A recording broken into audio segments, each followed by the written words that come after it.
So what I've done is I've listened to some of the discussions. Of course, I couldn't be in all 3 sessions at the same time.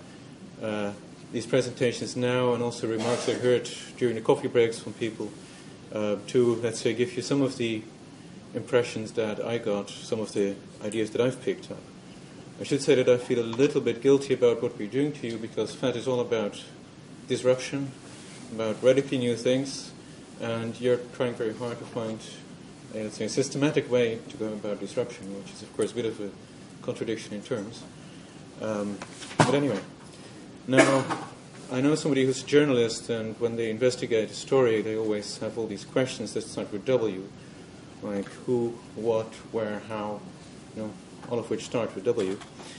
And I just wanted to, I've been sort of trying to take some of the things I heard and put them in those categories. And the first one is the who, and I picked up this interesting idea from Rand that an A team with a B idea is better than a B team with an A idea. It sort of maybe goes a little bit against the intuition of somebody who comes from academia or people from that who are really focusing on the idea. On the question of who, there's also the question who should become the entrepreneur, if that would take place. Paul mentioned that maybe the professor should stay the professor in university, and that somebody who's maybe doing a PhD should stop doing it and become an entrepreneur. So there's an important question. There's also a training question of how can we make sure people have the opportunity to train themselves and to get the help they need to, let's say, exploit something rather than continue in the academic area. There was also quite a bit of discussion about how to create the links between people who want to be the entrepreneur and people who have a good idea but who don't want to become an entrepreneur, between people who have knowledge about IPR management, knowledge about financing, and so forth that others may not have. And a number of things were mentioned there, like creating sort of venues, the matchmaking that you need to do that. Something I heard was sort of an easy in, easy out for industry. I also understood that the relation with industry seems to be a bit difficult. I think there are some people who feel that industry doesn't really know what they want, or that they're stuck in their ways and not easy to change. Then there was, of course, the idea to create a coordination action which has IP management specialists. So it raises also the questions like who would that be, who should take on that role. The same thing is with assessing innovation potential. Who should be the one who assesses whether something has innovation potential and should be taken further, whether it should be extended, and so forth. There is, from my side, also the question, who is the recipient? Are we trying to find something that can be handed over to an entrepreneur, or something that we can hand over to, say, the mainstream program? And, of course, there's also the idea of more open source type thinking, or open data, where you don't think of innovation as something where you come up with an idea and it goes in a straight line to a new company, but where you rather think about creating an ecosystem which have made maybe very great benefits. Okay, so that's a bit on the who. There were also some remarks on the where. Of course, we can ask the question, do some countries have very good tools to make this sort of thing happen, and what can we learn from them? It's also an obstacle in some cases, because countries have different taxation systems, different legal systems, different IPR systems, and when you want to develop something in this area, you have to face this problem of, how do you overcome those national boundaries? Where do you get the right expertise that relates to all of them? Then, on the what, so I already mentioned the coordination action with the potential to do IPR management, doing a further evaluation, sort of a light evaluation at the end of a project to look at innovation potentials. There was quite a lot of talking about, let's say, the whole post-project instrument set, which I think we have to take home and think about. Is it a role for FET, or is it a role for another part of Horizon 2020, how could we implement it, at what stage should we take what decision, how can you make it very light. Then, of course, there was linked to that quite a bit of talk about extra money, about additional funding or maybe conditional funding. And then there were also divisions, asking people to come up with visions and having some sort of vision map, which I think is a lot about inspiring other people with ideas that lived in one part of our community and which may be something that another part of the community really can take up and take further. I also heard quite a few discussions that link to the question of when. Of course, some people would make the argument, put it in at the start.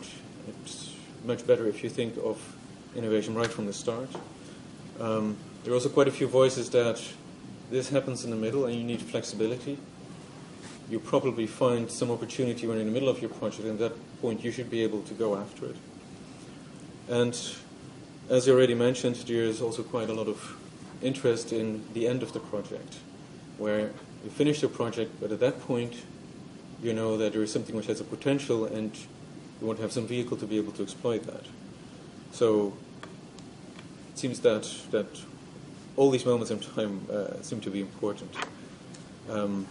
At the same time, I think there are really two big scenarios, which is, on the one hand, the niche where you discover that there's a small niche and you can jump straight into it, and the other one is more, let's say, a technology that can be broadly developed in a mainstream program and adopted. And I think this timing is really, on the one hand, the question of when do you jump into a niche, and on the other hand, what is the right moment to say this has to now, FET has to let it go, and it has to be taken up by a mainstream program. And then there's also something which was raised and which I found also an interesting question.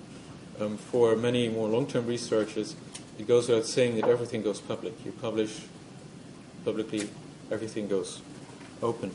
And typically if you innovate, there is some point where you say, okay, now I'm going to do something, but I'm not going to tell anyone. So at what point do you do that? And how do you avoid becoming completely paranoid and frustrating yourself because you're too paranoid? And of course, there's also, in terms of the when, the question of when in someone's career would you want people to make some change? Do we want university professors very far in their career to make a big change, or do we want PhD students to drop out of the PhD and go to something else? And then on the how, there were a lot of different things mentioned under the what I would call the how.